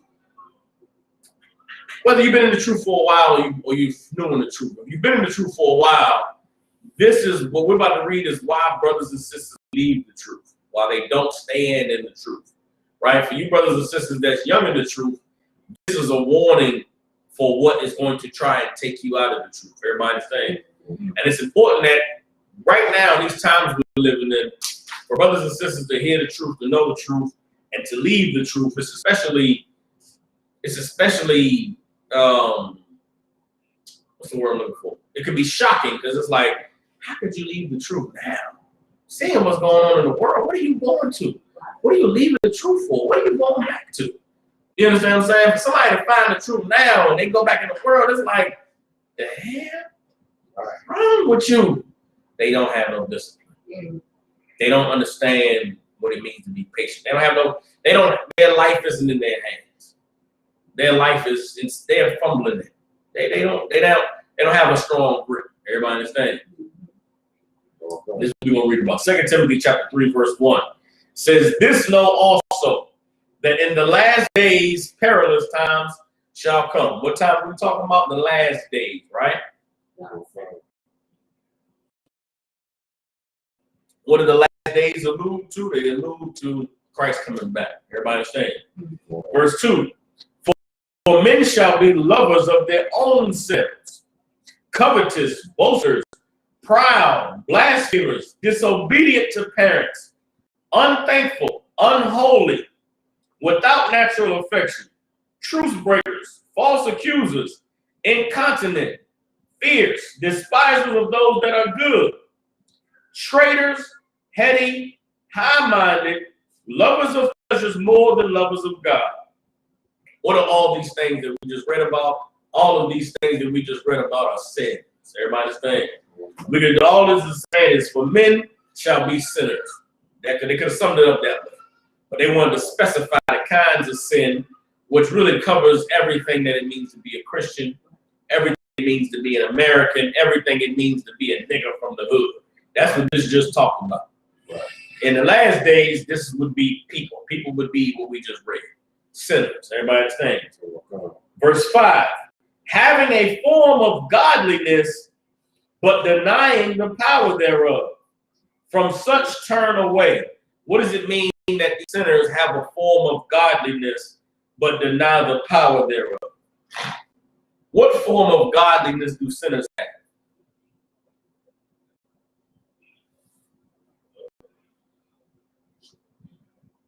They read scripture. Had nothing. Notice that your brother said they read the scriptures. No, this has nothing to do with the Bible. When it says they have a form of godliness, denying the power thereof, what is it talking about? So,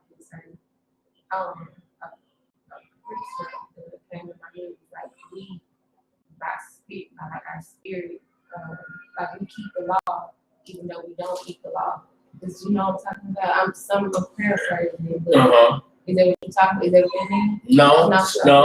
The sister she was paraphrasing a scripture where it says that say it again. We keep the law, but we don't follow the law. Keep the law, but we don't follow the law. Now, that's the scripture where Paul was talking about brothers and sisters who weren't born in Jerusalem obeying the Most High, even though they didn't have the threat of punishment. Right. So that it says they without the law, they became a law to themselves. That's not what this is talking about. Come on, y'all. They have had a form of godliness, saying that they was made like the men, but they just didn't accept the Most High. Like, no.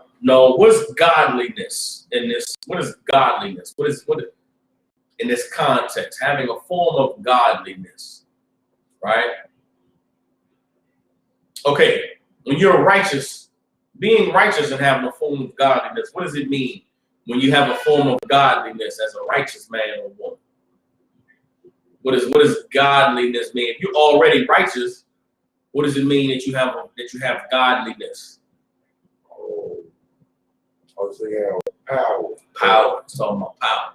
It's talking about authority. It's talking about influence. You know what I'm saying? It's talking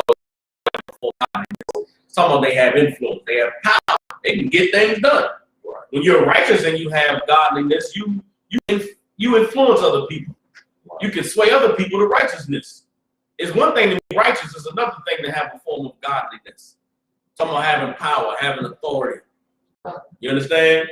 There's righteous brothers and sisters who have power and authority. You influence other brothers and sisters to be righteous, or to show them this is what when you're an example of righteousness that makes other people want to follow you.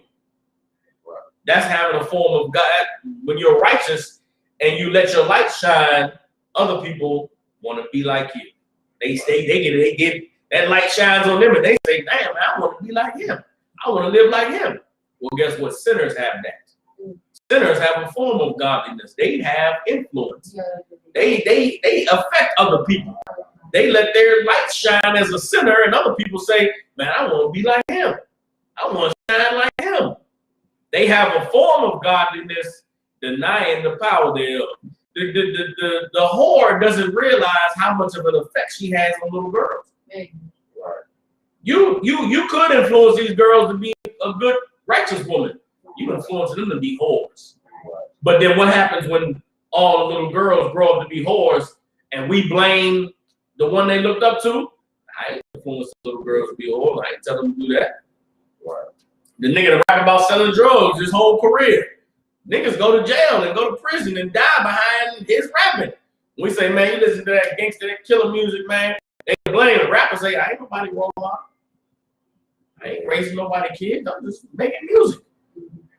You understand? People on the TV, the radio, none of them want to take responsibility for having the form of godliness they have, for having the influence and the power to change people's minds that they have. Everybody understand? That's the evil of sinners. They'll do evil, and then when people die following them, I tell nobody follow me. I ain't guilty, man. Niggas, they did that on their own. Everybody understand? So that's what it's talking about, having a form, 2 Timothy 3 and 5, having a form of godliness, but denying the power thereof. From such turn away. Turn away from these false leaders. Turn away from these people who will lead you to sin and then say, I ain't telling them to do that. What do Christian pastors do? God's law done away with. God loves you the way you are. Then black people dying because of sin, pastors say, I never told them to be sinners. I never told them to sin against God. They accept homosexuals in the church. They promote women aborting their babies. We tell the church there's blood on your hands. We preach the good love of Jesus. We preach the blood of Jesus. You understand? They don't want to take responsibility for how they are influencing people. Turn away from them. If a nigga won't take responsibility for his influence, then turn away from him. Don't follow them. They're not fit to be leaders. Everybody understands? Verse 4. For this sort are they which creep into houses and lead captive silly women laden with sins, led away with diverse lusts. Now that we understand that this form of godliness is talking about influence, it's talking about power to change people's behavior, now we can expand this beyond just the pastors. You understand? Is it the pastors that lead away silly women? Yes, women not walk loose. Act like a woman, think like a man. Steve Harvey. but it's also the R&B singer with the, you know, boyfriend number 2. Yeah. It's the rapper telling the hot girl summer. All of the, you know, go be a slut and be a hoe and be a trick. All of that is leading away silly women, full of lust. Everybody understands. All right, verse 7. Ever learning and never able to come into the knowledge of the truth. You understand? These silly women, they got degrees, they got, you know, they got degrees, they got all the education in the world, they bringing in 6 figures, ever learning, never able to come into the knowledge of the truth. You can argue with right now, you can argue with a black woman about there only being 2 genders. You could say that just male and female, you're born with a penis, you're a man, you're born with a vagina, you're a woman. You'll have a bitch argue with you for 3 hours about how, no, that's not true, because you could be a this type of person, and a this type of person, and a that type of person. Bitch, you know all this about all these genders, but you don't know how to keep a man. Right. You got women out there with whole psychology degrees. They tell me, bitch, you know all this about the mind and how it works in different behavioral therapies, but you don't know how to not make your nigga mad at you. You have forever learning, but you can't come into the truth. Truth is, you should submit to your man. You just can't do that. She know everything else from my God. You know all the different sciences and all of the different behavioral therapies and all the bitch tell you about Pavlov's theory, right? But can't tell you how to not make me not want to be here tonight. Well, goddamn. Oh, those are times we live in. That applies to men as well. Brothers, you have a brother tell you about all the different ways that you gotta respect a woman. They queens, brother. You got to be. Black women, they the strongest, man. For slavery, they doing this and doing that. Yeah, well, why can't you keep a woman out? Every bride is every queen that you get, every queen that you give flowers to every day. Some gangster blowing her back out while you at work. You paying all the bills. Some cat is coming in there and having fun all in your living room, all in the front seat of your Benz while you at work. You know all this about the queens and you can't keep a woman out. Maybe you should come into the truth, brother. You should learn how to subject a woman. You understand? She don't want to be subjected. You got to either she gonna be subjected or you gonna be subjected. The Bible says, wives, be subject unto your husband, as unto the Lord. What you gonna do, brother? You gonna keep queening and for what? You know what I'm saying? For what? Yeah. She's the star. I'm the sun. She's the moon, and we're gonna bring forth stars. And shut your weak ass up. What's wrong with you? All this knowledge you got about all of this women's suffrage and feminism, and yet you can't keep a broad to stay in your bed for a week. Come on, man. Everybody understand? Keep reading on. 2 Timothy 3:8. Now, as Giannis and Yambres withstood Moses, so do these also resist the truth. Just so y'all know, I pronounce Giannis and Yambres that way because the letter J didn't exist before 1611. So where you see the J, it's a Y. Everybody understand? That's what I said there. Huh? Who are they? These are 2 brothers in the 2 brothers that came up against Moses in the wilderness. They like Dathan and Korah, but it's not Dathan and Korah. This is another instance where brothers came up against Moses in the wilderness. You understand? So as Giannis and Yambres withstood Moses, so do these also resist the truth. Meaning what? These people these sinners, they're gonna resist the truth the same way the men resisted Moses in the wilderness. Everybody understand? Men of corrupt minds reprobate concerning the faith. What does it mean to be reprobate? Let's go ahead and get the dictionary. Dictionary definition of reprobate. Everybody understand? Merriam-Webster's dictionary definition of reprobate means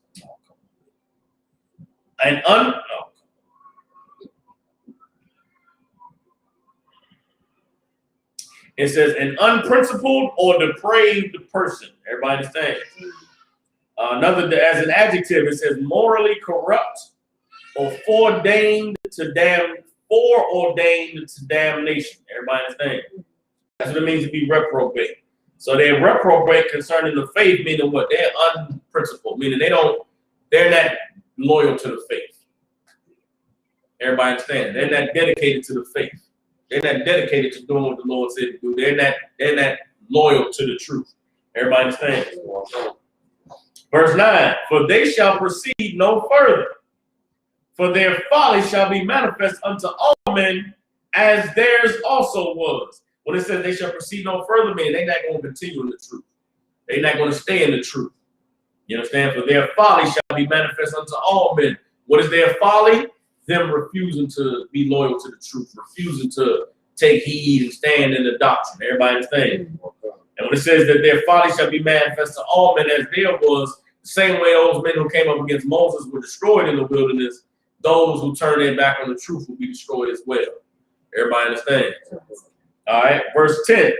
But thou hast fully known my doctrine, manner of life, purpose, faith, long-suffering, charity, patience, persecutions, afflictions, which came unto me at Antioch, at Iconium, at Lystra. What persecutions I endured, but out of them all the Lord delivered me. So this brother is saying, y'all know I'm not like them. Y'all know the things I suffered. Y'all know the things that I endured. Y'all know what I went through in Antioch and Iconium. Everybody understand? If you don't know, Timothy was a brother who was dealt with badly. At the church of Antioch, Timothy was looked at like he was a heathen. Wasn't accepted by the brothers. You understand? So that's what he's talking about that. And guess what Timothy did? Timothy ain't saying, oh, F these niggas. They don't want to accept me. I'm leaving. I ain't with the truth. What did he do? He was long suffering. He was patient. If y'all don't know, when Paul in the book of Romans is talking about the circumcised and the uncircumcised, and how it's not about being circumcised in your foreskin, but about being circumcised in your heart and obeying the Lord and doing what he said to do. Paul, that was a battle Paul had to have with Israelites who were not accepting brothers who were coming out of the world and coming into the truth. There were men who were born in Jerusalem who had received the truth, who had been circumcised on the 8th day, that was not accepting niggas who was coming into the truth from these other places because niggas wasn't circumcised on the 8th day. So they was ignoring the fact that these men, they serving the Lord. Nah, man, that nigga ain't, he wasn't circumcised. He ain't official. Right. So Paul had to have a whole battle with them like, how dare you deny these men? Because they wasn't circumcised when you was circumcised and you still was evil, nigga. Yeah. You think you better than them? Because you a sinner like he a sinner, but he changed and you changed. Right. Both of y'all is who the Lord was. No matter what your foreskin looked like. Right. So Timothy was one of the brothers who suffered being ostracized, being ridiculed, not being accepted. He said, y'all know what I suffered. Y'all know what I went through. But I went through it standing with the Lord. I went through it staying loyal to the truth. Everybody understands? I'll read it one more time. 2 Timothy 3:10. But thou hast fully known my doctrine, manner of life, purpose, faith, long-suffering, charity, patience, persecutions, afflictions, which came unto me at Antioch, at Iconium, at Lystra. What persecutions I endured, but out of them all the Lord delivered me. You're going to be a righteous man of the Lord, you're going to have what Timothy had. You understand? You're going to have to be able to endure and overcome obstacles and face difficult things the same way Timothy did. And guess what? If you do it, the Lord will deliver you. Keep reading. 2 Timothy 3:12. Yea, and all that will live godly in Christ Jesus shall suffer persecution. All that live godly in Christ Jesus will suffer persecution. That's some, not a few. Everybody that comes to serve the Lord, guess what? You're going to endure persecution. Everybody understand? But evil men and seducers shall wax worse and worse, deceiving and being deceived. But continue thou in the things which thou hast learned and hast been assured of, knowing of whom thou hast learned them, and that from a child thou hast known the holy scriptures, which are able to make thee wise unto salvation through faith which is in Christ Jesus. All scripture is given by inspiration of God and is profitable for doctrine, for reproof, for correction, for instruction in righteousness, that the man of God may be perfect, thoroughly furnished unto all good works. Everybody understand? That's a hell of a chapter, man. That's 2 Timothy. I'm gonna start having classes. We just go through a chapter and read it. But that was heavy. Everything Timothy just ran down, and that whole chapter about these days we live in was real heavy. You understand? If you're gonna be a brother or sister that's gonna serve the Lord, you're gonna have to buckle up, man. You're gonna have to prepare yourself for all the things that's going to challenge you and going to try and throw you off from being the man and woman the Lord called you to be. But know that those who fall off is because they didn't have the discipline. It's because they were like all the sinners of this time that we're living in. And they're not going to be able to withstand those difficult times, those hard tests. And if they fold, they fold. Everybody understand. But you show your feet, show yourself, and unprepared for the battle that is this life serving the Lord. Everybody understand. With that, with the Israelite School, Universal Practical History, New York. We have rules for brothers and sisters when they come into the school. They are all brothers for 6 months. They are here to learn and share themselves with the world. After 6 months, if a sister or brother has a particular interest in somebody, they can seek permission from the heads to court. Tithes, which is a commandment, 10% of every penny of any increase the Lord gives you, bring it to the school. Numbers chapter 8 through 10, Malachi chapter 3.